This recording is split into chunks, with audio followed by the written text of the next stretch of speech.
Case file TR441.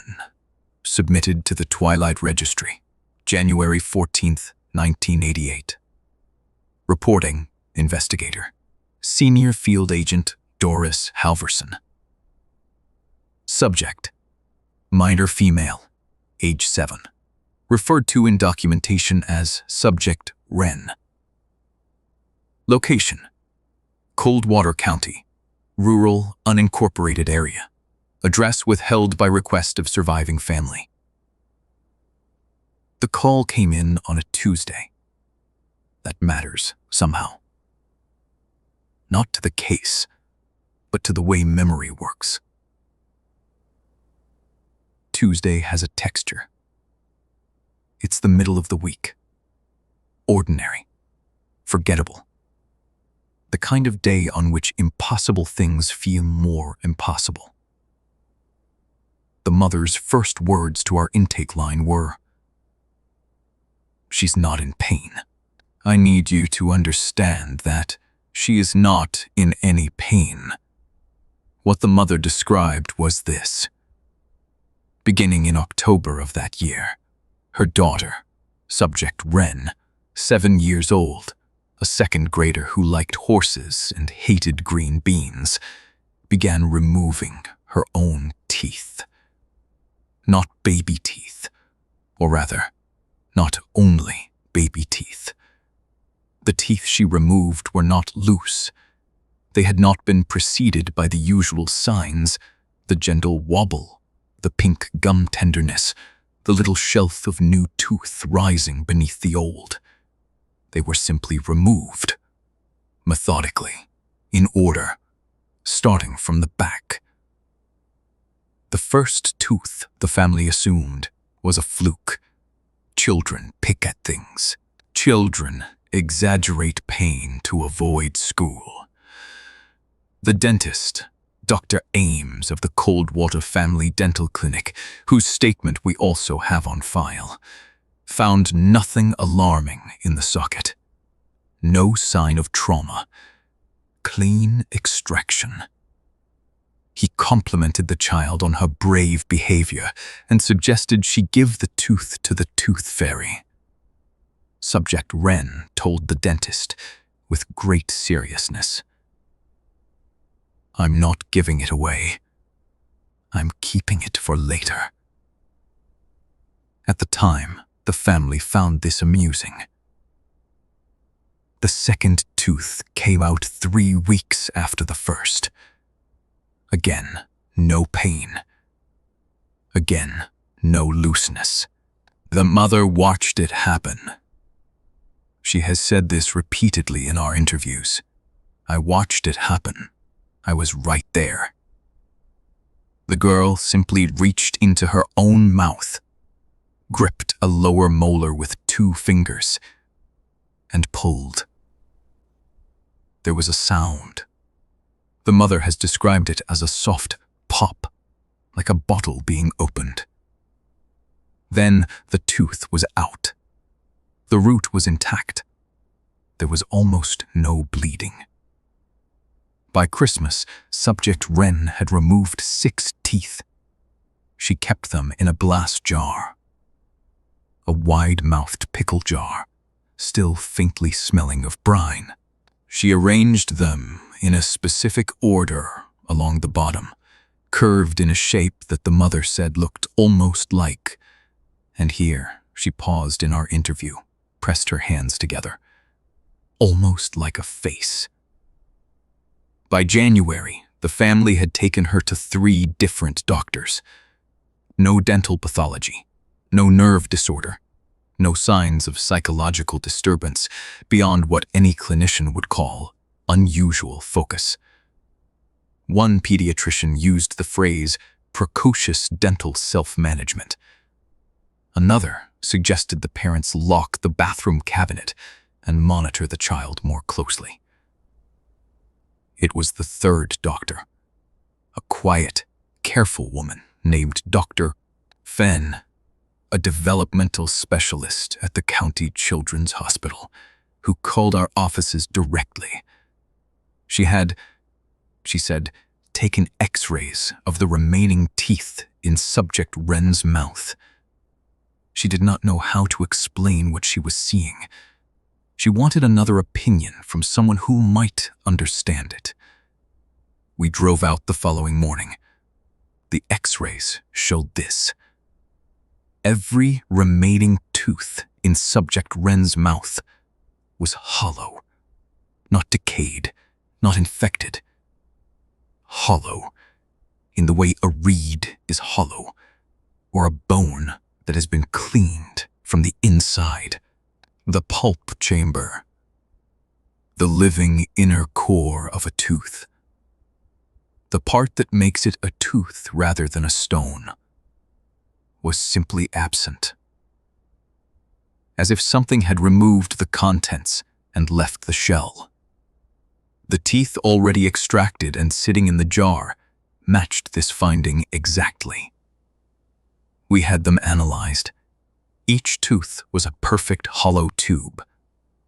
The outer surface, the enamel, was intact and unblemished. But inside, nothing. Agent Halverson spent 3 days at the family's property. She interviewed the parents, the school principal, the neighbors, and on the second day, subject Ren herself. The child was cooperative. She was articulate, which children of 7 sometimes are, in ways that are either charming or unsettling, depending on the circumstance. She sat at the kitchen table with her hands folded. She answered questions. Agent Halverson asked, "Why are you taking out your teeth?" Subject Ren said, "Because they asked me to." The girl tilted her head. Her expression was not disturbed, or fearful, or even particularly serious. It was the expression of someone who has been asked to explain a fact so obvious it barely merits explanation. "The ones who live in the quiet," she said. "They need something to hear with." She tapped the glass jar with one finger. "They're building an ear," she said. "I'm helping."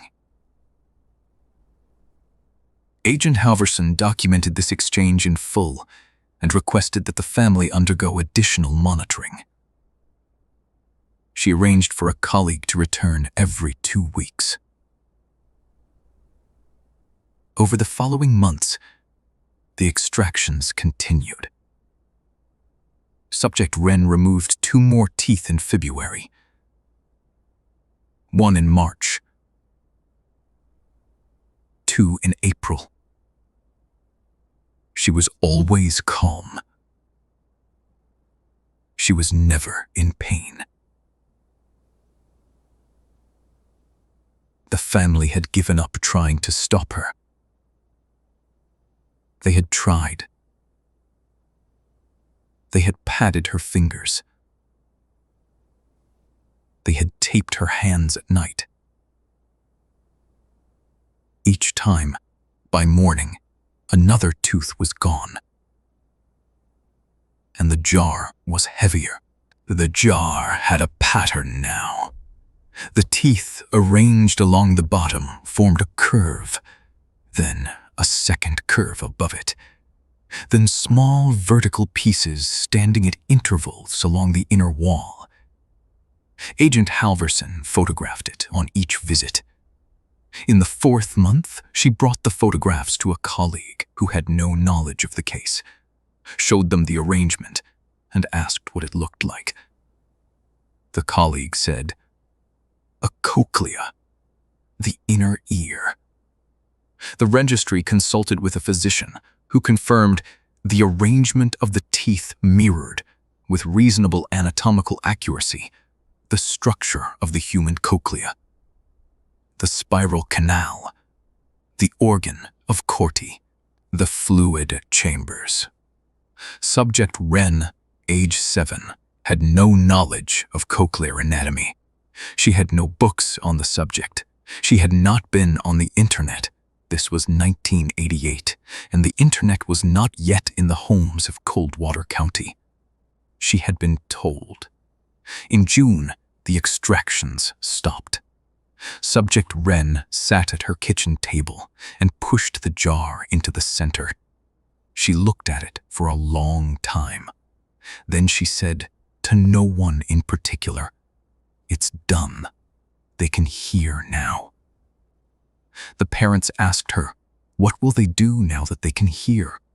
She thought about this. They'll listen for a while, she said. Then they'll start talking back.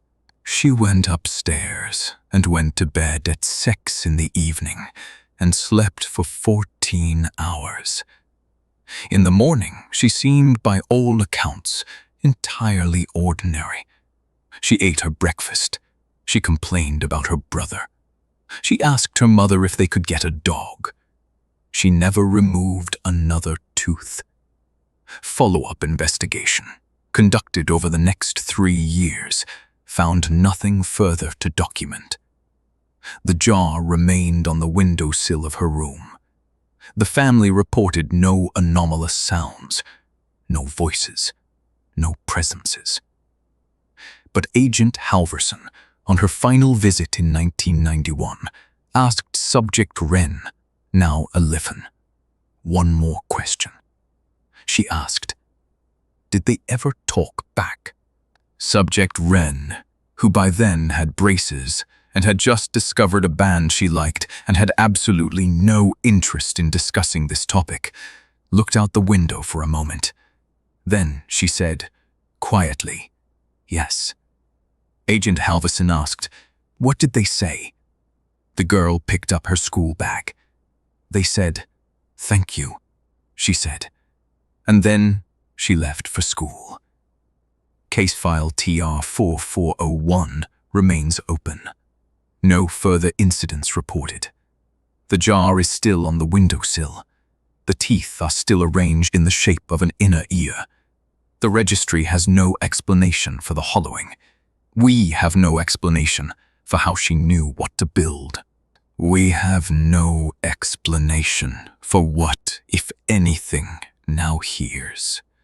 We only know that it was built, and that it works, and that somewhere in the quiet, something is listening. This has been a Twilight Registry case file. The registry documents the unexplained.